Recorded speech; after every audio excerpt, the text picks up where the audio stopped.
Bismillahirrahmanirrahim. Assalamualaikum warahmatullahi wabarakatuh. Alhamdulillahilladzi hadana li hadza wa ma kunna linahtadiya laula an hadanallah.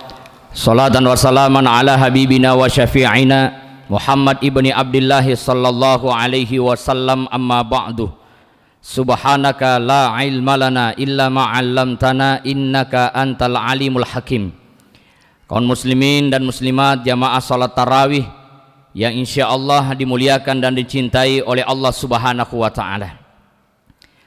Ada sebuah perkataan dari Umar bin Khattab, innallaha katama sittata fi sittatin.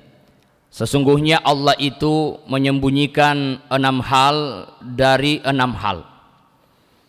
Tentu ada hikmah di balik semua itu. Pertama, innallaha katamar ridha fi ta'ah. Sesungguhnya Allah menyembunyikan keridhaan pada ketaatan. Tujuannya agar setiap hamba Allah tidak menganggap enteng setiap amal kebaikan, walau bagi mata pandangan kita kecil nilainya. Bisa kita bayangkan, Rasulullah pernah menyampaikan sebuah hadis, sebuah kisah bagaimana seorang wanita yang kemudian masuk ke dalam surga hanya karena memberikan air kepada anjing yang kehausan. Maka tidak boleh menganggap enteng sebuah amal, karena boleh jadi dari amal yang kita anggap kecil itu disitulah letak keridhaan Allah Subhanahu wa ta'ala.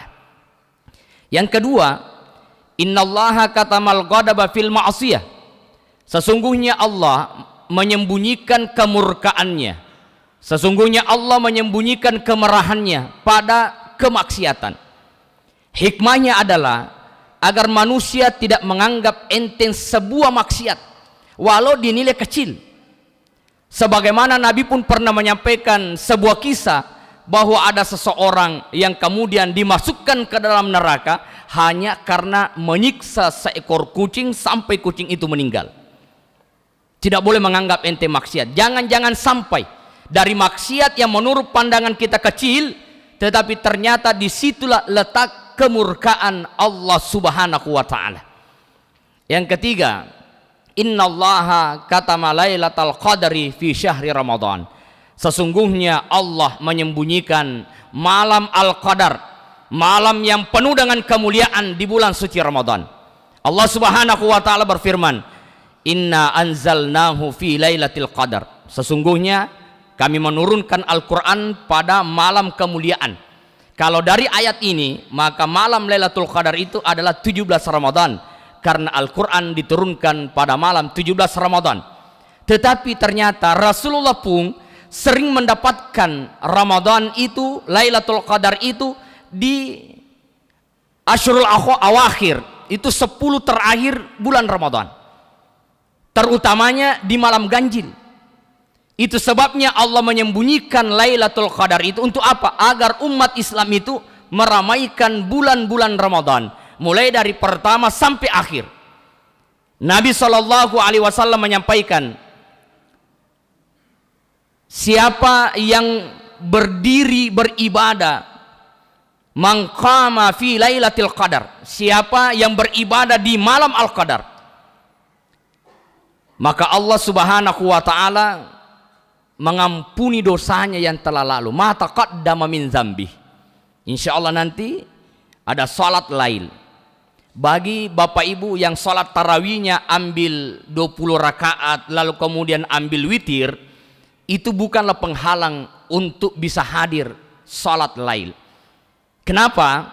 Abu Bakar itu melakukan salat witir ketika selesai salat Isya, sementara Umar bin Khattab melakukan salat witir setelah salat tahajud. Lalu diperhadapkan kepada Nabi SAW, ya Rasulullah, di antara kami yang mana yang benar? Alasan Abu Bakar, kenapa dia melakukan witir setelah salat Isya? Jangan-jangan sampai dia tidak terbangun, akhirnya salat witirnya pun lepas. Tetapi Umar berkata, saya jadikan penyemangat agar saya pun bisa salat malam. Ternyata Rasulullah kemudian mengatakan, kalian semuanya benar. Nabi menyampaikan, la witrani fil lail, tidak ada 2 witir dalam 1 malam. Maka siapa yang sholat witir setelah sholat tarawih, ketika dia ikut sholat lail, tidak lagi sholat witir. Tetapi yang tidak sholat witir, maka sholat lail 8 rakaat, dia tambah witir 3 rakaat, itu yang dilakukan. Jangan sampai kita mengatakan saya sudah sholat witir, tidak usah berangkat sholat malam, tidak ada penghalang. Ya, jamaah yang dimuliakan oleh Allah Subhanahu wa Ta'ala, mudah-mudahan 10 terakhir ini Allah turunkan Lailatul Qadar. Lailatul Qadar khairun min alfi syahr, yang kemuliaannya melebihi 1000 tahun, 1000 bulan. 1000 bulan itu senilai dengan kurang lebih 83 tahun. 83 tahun melakukan ibadah senilai 83 tahun. Tetapi ada juga ulama yang mengatakan memang ibadah dilipat gandakan, tetapi hati-hati pula kalau melakukan maksiat. Satu sandal yang kau curi sama dengan 83 tahun kau mencuri sandal. Akar itu tuh kok. Iya, kamu masih tadi sandala. Misalnya. Nah, jamaah yang dimuliakan oleh Allah. Selanjutnya, innallaha katamal mauta fil umri. Sesungguhnya Allah itu menyembunyikan kematian pada umur. Tidak ada yang tahu di sini kapan dia meninggal. Kenapa Allah sembunyikan itu? Sampai Rasulullah pun tidak tahu kapan seseorang meninggal, agar manusia itu selalu siap menghadapi yang namanya mati.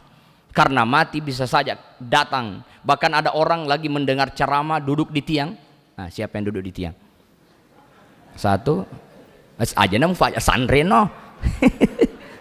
Nah, itu kan rahasia Allah. Bahkan juga ada orang yang lagi ceramah, dalam ceramahnya dia kemudian meninggal. Ada yang sujud, dia meninggal. Yang kita inginkan adalah meninggal dalam kebaikan. Jangan seperti seseorang lagi main gaple, main judi, maka silat betuna, lalu dia mengatakan palaka, maka dana palaka langsung sujud matetoni. Orang mengatakan, indah juga ini kematiannya pejudi, mati sujud. Kata Pak Imam, bukan mati sujud, itu mati sojo. Kenapa? Karena modelnya dia sujud, pada hakikatnya tidak, karena lagi main judi. Nah, itu hati-hati. Mudah-mudahan kita ini meninggal. Ada orang meninggal setelah wudhu dia meninggal, alangkah indahnya. Lagi sujud salat dia meninggal, alangkah indahnya. Allah menyembunyikan itu. Kemudian innallaha katamal auliya'a fima bainan nas. Sesungguhnya Allah menyembunyikan walinya. Boleh jadi di antara jamaah Masjid Roda ada wali-wali Allah di antara kalian. Kenapa? Agar manusia tidak menganggap enteng sesamanya manusia. Boleh jadi ada orang yang tidak terkenal di bumi, tetapi ternyata dia adalah orang yang terkenal di langit. Sebagaimana Umar bin Khattab datang kepada Rasulullah, ya Rasulullah, doakan saya. Kata Rasulullah, wahai Umar, ketika nanti engkau bertemu dengan seorang yang bernama Uwais Al-Qarni, mintalah doa kepadanya. Ada tanda putih di tangannya itu. Akhirnya Rasulullah meninggal, berganti Khalifah Abu Bakar. Abu Bakar meninggal, Umar bin Khattab yang naik.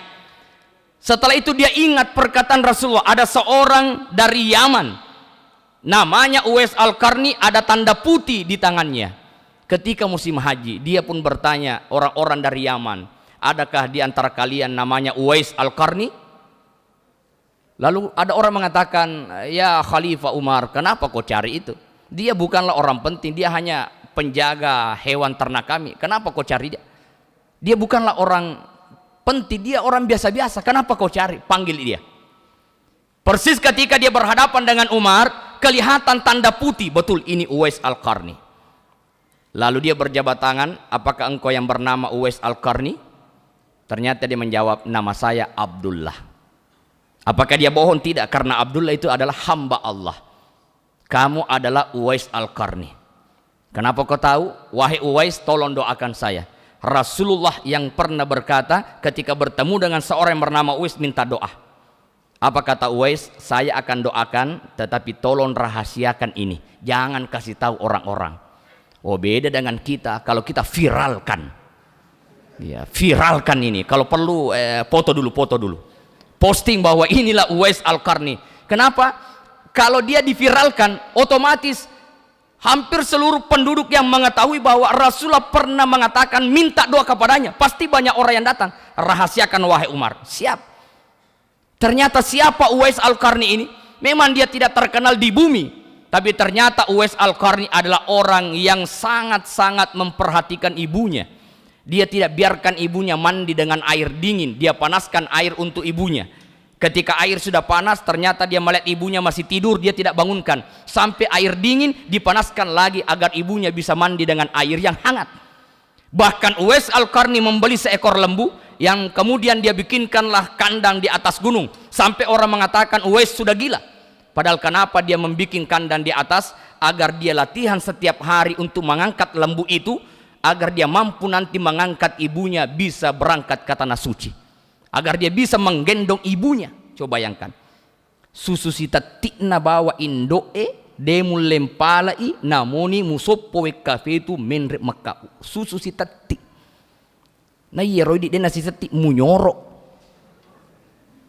air susu setetesnya kau tidak bisa balas itu, walau kau gendong ibumu 7 kali naik ke tanah suci. Ternyata inilah amalannya. Bahkan Uwais Al-Qarni minta izin, ya ummi, izinkan aku bertemu dengan Rasulullah. Silakan wahai anakku, tapi cuma 3 hari ya. Berangkatlah dari Yaman menuju ke bertemu dengan Rasulullah. Sampai di sana Rasulullah tidak ada di tempat, beliau keluar daerah. Dia tunggu sampai 2 hari sampai 3 hari, antara pulang sesuai dengan perintah ibunya atau menunggu Rasulullah bertemu dengannya karena dia juga rindu dengan Rasulullah. Tetapi dia memilih untuk pulang sesuai dengan nasihat ibunya, jangan lewat 3 hari. Coba bayangkan apa yang terjadi ketika Uwais meninggal. Siapa yang memandikan dia? Ternyata yang memandikan adalah malaikat. Siapa yang menyalatkan jenazahnya? Malaikat. Siapa yang mengantarnya ke kuburan? Malaikat. Orang kampung di sekitar pada heran, siapa orang-orang berpakaian putih yang berwajah putih ini? Dia adalah malaikat. Malaikat pasurui, malaikat yang mendoakan. Barulah orang sadar ternyata Uwais Al-Qarni memang tidak terkenal di bumi, tetapi dia adalah orang yang terkenal di langit. Jangan sampai kita ini terlalu terkenal di bumi sampai di malaikat tidak ada yang kenal dia, sampai dia walaupun dia terkenal di bumi. Jangan sampai. Yang paling bagus viral di dunia, viral pula di langit. Jangan sampai viral pokoknya muman rebale na postito, pokoknya agak sikikoy.